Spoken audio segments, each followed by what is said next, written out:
बिस्मिल्लाहिर्रहमानिर्रहीम। मेरा नाम महमूद नियादी है। अस्सलाम वालेकुम वरहमतुल्लाहि वबरकातुहू।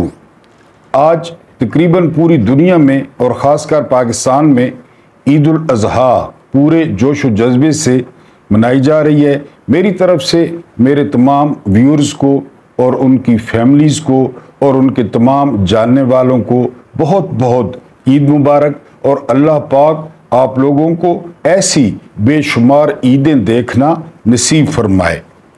अपने आते हैं वीलॉग पे। आज हमारी जो पहली खबर है वो ये कि chief justice Lahore high court, जिनको अब सुप्रीम कोर्ट में बुला लिया गया है किसी की फरमाइश पे, तो उनके खिलाफ रेफरेंस दायर हो गया है। ये क्या खबर है? इसके अलावा एहसन इकबाल साहब ने, जो लंडे का रस्तू है नून लीग का, ये सबसे ज़्यादा पढ़ा लिखा शख्स गिना जाता है, उसने कहा है कि हमें लोग कहते हैं कि अगर मुल्क ने तरक्की करनी है तो इमरान खान को 5 साल के लिए जेल में रखना होगा। इसके अलावा पाकिस्तान का जो माहौल है रिश्वत और सिफारिश, उसके मुताबिक आज आपको एक शोरे आफाक अफसाना सुनाऊंगा, one and only Saadat Hasan Manto का, क्योंकि मंटो का नाम जो है ना वो मुआशरे में एक गाली बन चुका है। मैं आज आप इंशाल्लाह एक क्लासिक अफसाना आपको सुनाऊंगा और आपको बहुत पसंद आएगा। लेकिन सबसे पहले आते हैं chief justice Lahore high court या पंजाब हाई कोर्ट मलिक शहजाद साहब। इनके बुरे दिन उस वक्त शुरू हुए जब इन्होंने पंजाब हुकूमत से टक्कर ली। पहले तो इन्होंने इलेक्शन ट्रिब्यूनल के 6 जजेस वो आज़ाद और अपनी मर्जी से फैसले करने वाले वो नामजद कर दिए कि वो जो है ना अब फॉर्म 47 वाला जाकर अपना सबूत दिखाए और अपनी सीट बरकरार रखे। वो कहाँ से दिखाते फॉर्म 45? वज़ीर आला खुद जाली है। इसके बाद उन्होंने पिंडी बार में खिताब किया और उन्होंने कहा कि जी इस्टेब्लिशमेंट की मुदाखलत है और हम पूरी कोशिश कर रहे हैं उस मुदाखलत को रोकने की। बस ये कहना था। फिर आनन फानन उनका डेटा लीक हुआ सोशल मीडिया पे। उसके बाद उनकी बेटी के मत्थे लग गया कत्ल कि उन्होंने गाड़ी चढ़ा दी थी किसी पे। फिर यहाँ पे बस नहीं हुई बल्कि अब उनके खिलाफ आनन फानन रेफरेंस भी दायर हो गया है। यानी एक शहरी ने रेफरेंस दायर किया है कि वो कुचले जाने वाले बंदों में एक मेरा जो है बेटा था और उसका पोस्टमार्टम चीफ जस्टिस यही शहजाद मलिक साहब ने नहीं होने दिया था, लिहाजा इनको बरतरफ किया जाए। आप माफिया की ग्रिप देखें सिस्टम पर कि आनन फानन यानी सारे काम हो गए। और कल परसों 1 अरब रुपया वो लगाया गया है वुकला को। ये भी आपको खबर दे दूं, हुकूमत की तरफ से 1 अरब रुपया, जिनके पास जहर खाने के लिए पैसे नहीं है, 1 अरब रुपया वुकला को दिया गया है ताकि फिर आपको पता है कि वुकला चिल करें, मौजें करें। वैसे भी नून लीग और पीपल्स पार्टी के साथ वुकला की बहुत बड़ी तादाद है, क्योंकि उनको पता है कि माल पानी खुला आता है, ये खाता है तो लगाता भी है। जरदारी वैसे आपको पता है तो ज्यादातर जो एहसन भोन एंड कंपनी, फिर ये ब्रोकर हो गए, ये तारड़, ये कैंसर, ये सारे वकील हैं। तो 1 अरब रुपया उनको वैसे लगा दिया गया है, लिहाजा वुकला तो आप जो है ना वो बिल्कुल चिल करेंगे कि कोई तहरीक शुरू ना हो, कोई एहतजाज ना हो। तो बहरहाल मलिक शहजाद साहब के खिलाफ पूरी मशीनरी एक्शन में आई। अब उनके खिलाफ रेफरेंस दायर हो गया। मैंने आपको पहले मिसाल दी थी कि 4 खुलफाए राशिदैन, ठीक है जी। उसके बाद 5वें हजरत इमाम हसन अलैहिस्सलाम 6 महीने, फिर उनके काफ़ी अरसे बाद हज़रत उमर बिन अब्दुल अजीज़। ये ऐसे खुलफा थे जो बिल्कुल अहकामात खुदाबंदी और रसूलुल्लाह सल्लल्लाहु अलैहि वसल्लम का तरीक़ाकार अपनाए हुए थे। उन 6 में से 5 खुलफा को शहीद किया गया, 6 में से 5 को। यानी सिर्फ हजरत अबू बकर सिद्दीक बुढ़ापे और बीमारी से फौत हुए, वरना उमर इब्ने खित्ताब, इसके अलावा उस्मान इब्ने अफ़ान, इसके अलावा मौला अली, इसके अलावा हजरत हसन और इसके अलावा उमर बिन अब्दुल अजीज़, ये 5 खुलफा ऐसे थे जिनको शहीद किया गया। हजरत हसन और उमर बिन अब्दुल अजीज़ को जहर दिया गया, बाकी उमर इब्ने खित्ताब और उस्मान इब्न अफ़्फ़ान और मौला अली को वो ज़रब से, तलवार या खंजर से वो शहीद किया गया। स्टेटस को इसी तरह करता है, जो भी सर निकालता है इनके खिलाफ। पाकिस्तान में तो खैर रिवाज बन गया ना। मैंने आपको बताया कि ज़रा सा मलिक शहजाद साहब ने टफ टाइम दिया चीफ जस्टिस ने, तो उधर जो है वो उनके खिलाफ, पहले उनकी बेटी के खिलाफ कि जी वो उन्होंने 2 कत्ल किए हैं यानी एक्सीडेंट में, अब उनके खिलाफ रेफरेंस दायर हो गए। ये रातों रात गवाह खड़े करते हैं, ये रातों रात दरख्वास्त गुजार खड़े करते हैं, रातों रात इनकी दरख्वास्त पहुंचती है, रातों रात केस लगते हैं। ये है इस मुल्क की शराफिया और ये है इस मुल्क के करता धरता, यानी ये मुल्क को तरक्की की तरफ लेके जाएंगे। अब एक और इंतहाई आपके साथ दिलचस्प कहें, भोंडी कहें, चवल कहें, एहसन इकबाल ने कहा है कि जी हमें लोग कहते हैं कि अगर मुल्क ने तरक्की करनी है, लोग कहते हैं तो इमरान खान को आप 5 साल के लिए जेल में रखें, वो बाहर आ गए तो वो धरना देंगे, एहतजाज करेंगे, जलसे करेंगे और मुल्क की तरक्की रुक जाएगी। तो ये एहसन इकबाल साहब, ये लोग 8 फरवरी को कहां थे जब इन लोगों ने आपके चेहरों पे थूका, आपके डब्बों में थूका, आपकी शक्लों पे फटकारे मारी इन लोगों ने, जो लोग आपको कह रहे हैं। हम कहते हैं कि मुल्क तरक्की करेगा, नून लीग के 10-15 बंदे और पीपल्स पार्टी के 10-15 बंदों को फांसी दे दी जाए। मैं कहता हूं कि मुल्क उससे ज्यादा तरक्की कर ही नहीं सकता। और एस्टेब्लिशमेंट में जिसने आइन की खिलाफ वर्जी की उनके मुर्दों को निकाल के टांगा जाए और उन पे आर्टिकल 6 लगाया जाए, मुल्क तरक्की कर जाएगा। आप तो कह रहे हैं ना 5 साल अंदर, आपके बाप का मुल्क है, आपके दादा का मुल्क है, आप बादशाह हैं, आप सुलेमान बिन अब्दुल अजीज की औलाद हैं। इस मुल्क में जो है ना वो बादशाहत है। ये मुल्क तुम लोगों को कैद आजम इंतकाल करा के दे के गया था पालशियों को, मालशियों को। तुम लोगों की औकात क्या है?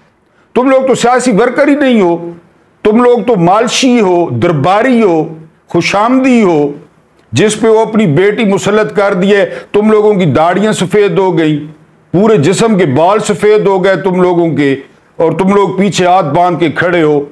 तुम लोग कह रहे हो ना कि लोग कहते हैं कि जी 5 साल अंदर रखें। मैं आपके ये बिल्कुल सारे लोगों के सामने कह रहा हूं कि नवाज शरीफ को फांसी दे दी जाए, शहबाज शरीफ को दे दी जाए, नवाज शरीफ के 2 बेटों को दे दी जाए, इसके अलावा जो है ना शहबाज शरीफ के 2 बेटों को दे दी जाए, उसकी बेटी को दे दी जाए, जरदारी को तमाम औलाद समेत फांसी दे दी जाए, सिंध जो काबीना है तकरीबन वजीर आला समेत उनको फांसी दे दी जाए। फिर आप मुल्क की तरक्की देखें कि किस तरह यहां पे तरक्की होती है। आप तो 5 साल जेल की बात कर रहे हैं। इमरान खान वो शख्स था जिसने हिस्ट्री में पहली दफा 6.0 पे ग्रोथ कर रहा था मुल्क। रिजर्व आपको याद है, लंडे के रस्तू साहब $22 अरब के रिजर्व थे। रेमिटेंसेस आपको याद हैं, सेहत कार्ड आपको याद है, सेहत आपको याद है। कोई एक मेगा स्कैंडल आप निकाल सकें आपके लीडरों की तरह, चोर उचक्के कहीं पे आप उसमें पनामा लीक्स में नाम ला सके, दुबई लीक्स में हर दफा आपके लीडर होते हैं और हर दफा दुम दबा के कुत्ते की तरह आपके लीडर भागते हैं मुल्क छोड़ के। जरा सा उन पे मुश्किल टाइम है और तुम लोगों को जो है ना वो इसी तरह छोड़ के पालशियों को, दरबारियों को, वो निकल जाते हैं पतली गली से रातों रात। तुम लोगों को पता ही नहीं होता। वो इतनी तकलीफ नहीं करते कि तुम लोगों को बता दें, क्योंकि उनको पता है कि आप लोग खानदानी गुलाम हैं, आप लोगों ने किधर जाना है। आप लोग अपनी जो है ना वो रोटी आपकी लगी हुई है, हलवा मांडा लगा हुआ है। तो हमारे नजदीक अगर आपके लीडरों को एहसन इकबाल साहब फांसी दे दी जाए और पीपल्स पार्टी के लीडरों को फांसी दे दी जाए तो ये मुल्क और एस्टेब्लिशमेंट में जिन्होंने आइन तोड़ा था उनकी कब्रें खोदी जाएं, उनको डी चौक में लटकाया जाए। जिन्होंने आइन तोड़ के इक्तदार पे कब्जा किया, जिन लोगों ने आपके साथ डीलें मारी, बाजवा को लटकाया जाए जिसने आप लोगों के साथ डील मारी, जिसको बुरके पहन पहनकर आप मिलने जाते थे। अहमद खान वो कसूर वाला स्पीकर और ये शहबाज पालशिया जो आपने साजिश की, जो आपने अमेरिका के साइफर पे साजिश की, जो आपने मुंतखब हुकूमत को गिराया। बाजवा पे आर्टिकल 6 लगे और बाजवा को लटकाया जाए, मुल्क तब तरक्की करेगा। मुल्क आइन पे चलने से तरक्की करेगा, मुल्क कानून पे चलने से तरक्की करेगा, टिक टाके बनाने से नहीं करेगा। इंपोर्टेड बैग हाथ में पकड़ने से नहीं करेगा कि इस जाविये से स्माइल प्लीज और इस जाविये से स्माइल प्लीज। हाँ, जिस पार्टी में फिर आप जैसे हों, यानी मुंशी, यानी वो जो है ना दरबारी और जो है ना बैग उठाने वाले, तो आपने यही कहना है ये मुल्क आपके बाप का नहीं है और ये मुल्क ना कैद आदम ने तुम लोगों के नाम मुंतकिल कराया कि 5 साल जो है ना वो जेल में। अभी तो कौम इस किस्म की है ना, वरना कौम आपको अपनी औकात याद दिला देती तुम लोगों को कि तुम लोगों की औकात क्या है। तुम्हें ये बात कहने की भी जुर्रत नौदी। फवाद चौधरी ने कहा है ना कि मुल्क तो तरक्की कर सकता है कि फॉर्म 45 के हवाले कर दे। 20 सीटें लिया आपकी पार्टी ने और इतनी ढिठाई और बेशर्मी से आप लोगों ने हलफ उठाया है 99 नामों के नीचे। यानी वो आप में कोई गैरत नाम की चीज चूंकि नहीं है, चूंकि आपका ताल्लुक नून लीग से है, तो नून लीग में जो लीडर हों तो उनका तो गैरत से या नामूस से या उससे क्या ताल्लुक है। तो आप इमरान खान को 5 साल अंदर न रखें, आप अपनी क़यादत को फांसी दिलवाएं और जिन लोगों ने आइन तोड़ा उनको फांसी। जो बड़े आप फुदकते थे वोट को इज्जत दो, किधर गया आपको वो वोट को इज्जत दो। अगलों ने ऐसे ही शटअप कॉल दी है कि आपकी चूई नहीं निकलती। आप कहें ना वोट को इज्जत दो, क्योंकि आप लोग डील की पैदावार हैं, आप लोग डीलर हैं, आप लोग कोई लीडर हैं, आप तो डीलर हैं। हर दफा आप डील करते हैं। इस दफे भी आपने डील की, इस दफे भी आपने मैंडेट चोरी किया, मैंडेट पे डाका डाला। तो बहरहाल अगर आपकी लीडरशिप को अगर परमानेंट तरक्की करनी है तो इनको फांसी देनी पड़ेगी करप्शन पे, जितने इन्होंने मुल्क को लूटा। जरदारी और उसकी आल औलाद को फांसी देनी पड़ेगी और कब्रें खोद के मुर्दे लटकाने पड़ेंगे जिन्होंने आइन तोड़ा और जो अभी भी आइन तोड़ रहे हैं, जिन्होंने 90 दिन में इलेक्शन नहीं होने दिया, उनको फांसी होनी चाहिए।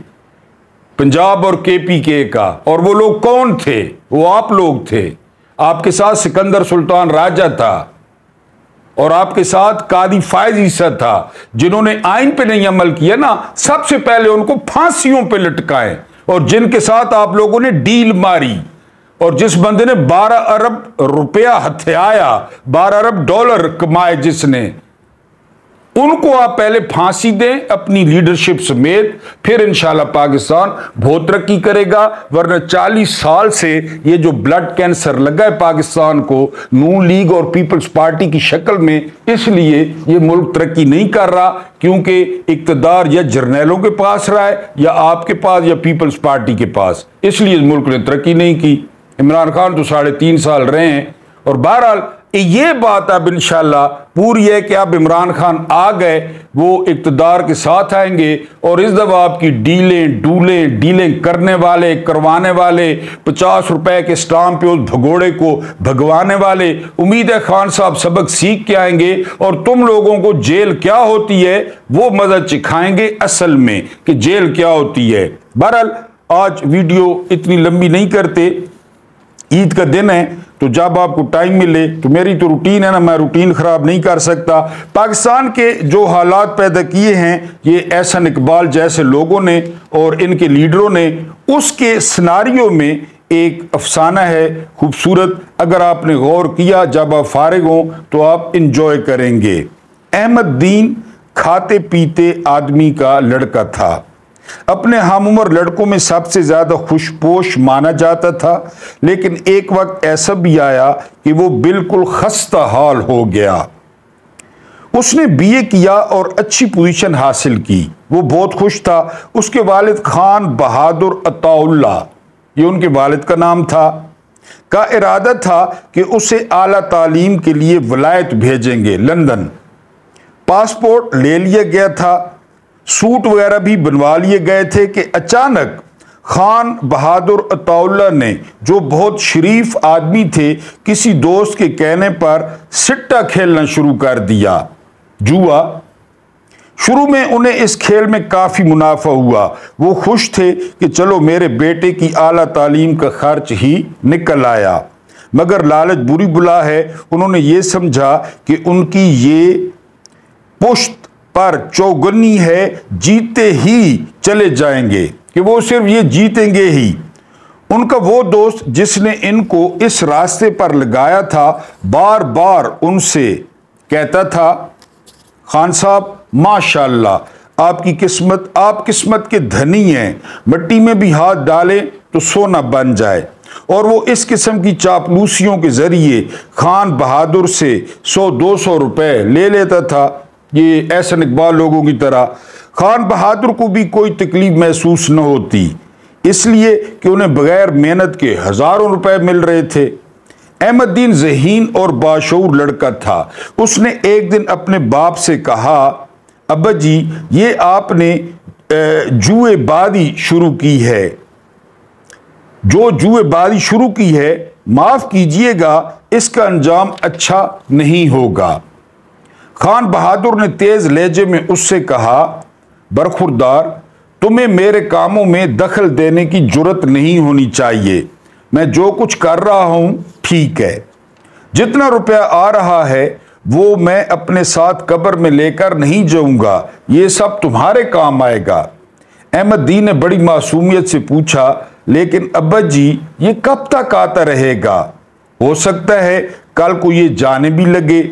खान बहादुर गुस्से में आ गए, बको मत, आता ही रहेगा। रुपया आता रहा, लेकिन एक दिन खान बहादुर ने कई हजार रुपए की रकम दौ पर लगा दी, लेकिन नतीजा सिफर निकला। 10,000 हाथ से देने पड़े। तो में आकर उन्होंने 20,000 रुपए का जुआ खेला। उनको यकीन था कि सारी कसर पूरी हो जाएगी, लेकिन वो 20,000 भी डूब गया और वो हार गए। जिस तरह जुआ होता है। खान बहादुर हिम्मत हारने वाले नहीं थे। उन्होंने अपना एक मकान गिरवी रखकर 50,000 रुपए लिए और सब का सब अल्लाह का नाम लेकर चांदी के सट्टे पर या जुए पर लगा दिए। अल्लाह का नाम तो खैर अल्लाह का नाम है, वो चांदी और सोने की मार्केट पर क्या कंट्रोल कर सकता है। सुबह हुई तो खान बहादुर को मालूम हुआ कि चांदी का भाव एकदम गिर गया है। उनको इस कदर सदमा हुआ कि दिल के दौरे पड़ने लगे। सट्टा शेयर्स को कहते हैं, जुआ। अहमददीन ने उनसे कहा, अब्बा जी, छोड़ दीजिए इस बकवास को। खान बहादुर ने बड़े गुस्से में अपने बेटे से कहा, तुम बकवास मत करो, मैं जो कुछ कर रहा हूं ठीक है। अहमददीन ने अदब से कहा, लेकिन अब्बा जान, ये जो आपको दिल की तकलीफ शुरू हो गई है, इसकी वजह क्या है? मुझे क्या मालूम, अल्लाह बेहतर जानता है। ऐसे आर्जे इंसान को होते ही रहते हैं। अहमददीन ने कुछ देर सोचने के बाद कहा, जी हाँ, इंसान को हर किस्म के आर्जे होते रहते हैं, लेकिन इनकी कोई वजह भी तो होती है। मिसाल के तौर पर, अगर आप कोई ऐसी चीज खा लें जिसमें हैजे के जरासीम हों, और खान बहादुर को अपने बेटे की ये गुफ्तगू पसंद नहीं थी। तुम चले जाओ यहां से, मेरा मगज मत चाटो, मैं हर चीज से वाकिफ हूं। अहमददीन ने कमरे से बाहर निकलते हुए कहा, यह आपकी गलतफहमी है। कोई इंसान भी हर चीज से वाकिफ होने का दावा नहीं कर सकता। अहमददीन चला गया। खान बहादुर अंदरूनी तौर पर खुद को बहुत बड़ा नालायक समझने लगे थे, लेकिन वो अपने इस एहसास को अपने लड़के पर जाहिर नहीं करना चाहते थे। बिस्तर पर लेटे उन्होंने बार बार खुद से कहा, खान बहादुर अताउल्लाह, तुम खान बहादुर बने फिरते हो, लेकिन असल में तुम अव्वल दर्जे के बेवकूफ हो। तुम अपने बेटे की बात पर कान क्यों नहीं धरते, जबकि तुम जानते हो कि वो जो कुछ कह रहा है सही है। जितना रुपया तुमने हासिल किया था, उससे दुगना पैसा तुम जाय कर चुके हो। क्या ये दुरुस्त है? खान बहादुर झुंझला गए और बड़बड़ाने लगे, सब दुरुस्त है, सब दुरुस्त है। ये एहसन इकबाल लोगों की तरह, एक मैं ही गलत हूं, लेकिन मेरा गलत होना ही सही होगा। बाज़ औक़ात गलतियां भी सेहत का सामान मुहैया कर देती हैं। 15 दिन बिस्तर पर लेटे और इलाज कराने के बाद जब वो किसी कदर ही तंदुरुस्त हुए तो उन्होंने अपना एक और मकान बेच दिया। ये 25,000 रुपए में बिका। खान साहब ने ये सब रुपए सिट्टे पर लगा दिए। उनको पूरी उम्मीद थी कि वो अपनी अगली पिछली कसर पूरी कर लेंगे, मगर किस्मत ने साथ न दिया और वो इन 25,000 रुपयों से भी हाथ धो बैठे। अहमददीन पेचो ताप खा के रह गया। उसके समझ में नहीं आता था कि वो अपने बाप को किस तरह समझाए। वो उसकी कोई बात सुनते ही नहीं थे। अहमददीन ने आखिरी कोशिश की और एक दिन जब उसका बाप अपने कमरे में हुक्का पी रहा था और मालूम नहीं किस सोच में गर्क था कि उससे डरते डरते मुखातिब हुआ, अब्बाजी। खान बहादुर साहब सोच में इस कदर गर्क थे कि उन्होंने अपने लड़के की आवाज ही नहीं सुनी। अब्बाजी, अब्बाजी। खान बहादुर चौंके। क्या है? अहमददीन कांप गया। कुछ नहीं अब्बाजी, मुझे आपसे एक बात कहना थी। खान बहादुर ने हुक्के की लड़ी अपने मुंह से जुदा की। कहो, क्या कहना है? अहमददीन ने बड़े अदब से कहा, मुझे ये अर्ज करना है, ये दरख्वास्त करनी थी कि आप जुआ खेलना बंद कर दें। हुक्के का एक जोरदार कश लेकर वो अहमददीन पर बरस पड़े। तुम कौन होते हो मुझे नसीहत करने वाले? मैं जानूं मेरा काम? क्या अब तक तुम्हारे ही मशवरे से मैं सारे काम करता रहा हूं? देखो, मैं तुमसे कह देता हूं कि आइंदा मेरे मामले में कभी दखल न देना। मुझे ये गुस्ताखी हरगिज पसंद नहीं, समझे? अहमददीन की गर्दन झुकी हुई थी। जी, मैं समझ गया। और ये कहकर वो अपने बाप के कमरे से निकल गया। सिट्टे की लत शराब की आदत से भी कहीं ज्यादा बुरी होती है। खान बहादुर इसमें कुछ ऐसे गिरफ्तार हुए कि जायदाद सब की सब इस खतरनाक खेल की नजर हो गई। मरहूम बीवी के जेवर थे, वो भी बिक गए और नतीजा उसका यह निकला कि उनके दिल के आर्जे ने कुछ ऐसी शक्ल अख्तियार की कि वो एक रोज सुबह सवेरे गुसल खाने में दाखिल होते ही धम से गिरे और 1 सेकंड के अंदर अंदर दम तोड़ दिया। अहमददीन को जाहिर है कि अपने बाप की वफात का बहुत सदमा हुआ। वो कई दिन निढाल रहा। उसकी समझ में नहीं आता था कि क्या करे। बीए पास था, आला तालीम हासिल करने के ख्वाब देख रहा था, मगर अब सारा नक्शा ही बदल गया था। उसके बाप ने एक फूटी कोड़ी भी उसके लिए नहीं छोड़ी थी। मकान जिसमें वो तन्हा रहता था वो रहन पर था, गिरवी था। यहां से उसको कुछ अरसे बाद निकलना पड़ा। घर की मुख्तलिफ चीजें बेचकर उसने 400-500 रुपए हासिल किए और एक गलीज महल्ले में एक कमरा किराए पर ले लिया। मगर 500 रुपए कब तक उसका साथ दे सकते थे? ज्यादा से ज्यादा 1 बरस तक बड़ी कफैत शारी से गुजारा कर लेता। लेकिन उसके बाद क्या होता? अहमददीन ने सोचा, मुझे मुलाजमत कर लेनी चाहिए, चाहे वो कैसी भी हो। 50-60 रुपए माहवार मिल जाएं तो गुजारा हो जाएगा। उसकी मां को मरे उतने ही बरस हो गए थे जितने उसको जीते हुए।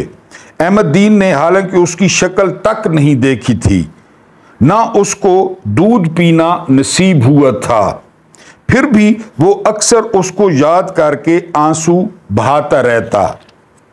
अहमददीन ने मुलाजमत हासिल करने की इंतहाई कोशिश की, मगर कामयाबी न हुई। इतने बेरोजगार और बेकार आदमी थे कि वो खुद को इस बेरोजगारी और बेकारी के समंदर में एक कतरा समझता था। लेकिन इस एहसास के बावजूद उसने हिम्मत न हारी और अपनी कोशिश जारी रखी। बहुत दिनों के बाद उसे मालूम हुआ कि अगर किसी अफसर की मुट्ठी गर्म की जाए तो मुलाजमत मिलने का इम्कान पैदा हो सकता है।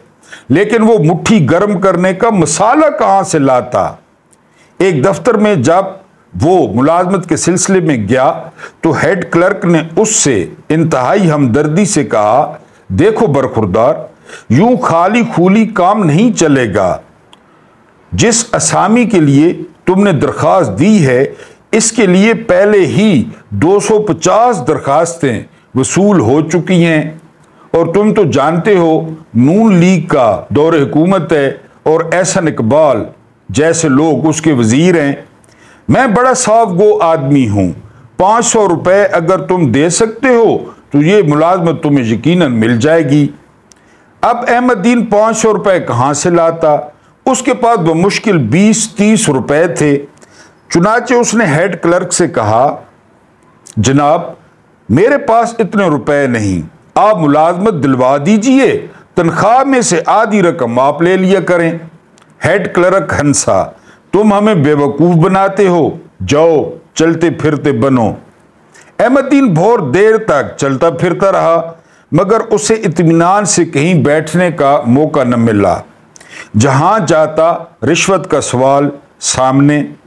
दुनिया शायद रिश्वत ही की वजह से आलम वजूद में आई है। शायद खुदा को किसी ने रिश्वत दी हो और उसने ये दुनिया बना दी हो। वो सोचता, उल्टे उल्टे ख्याल आते।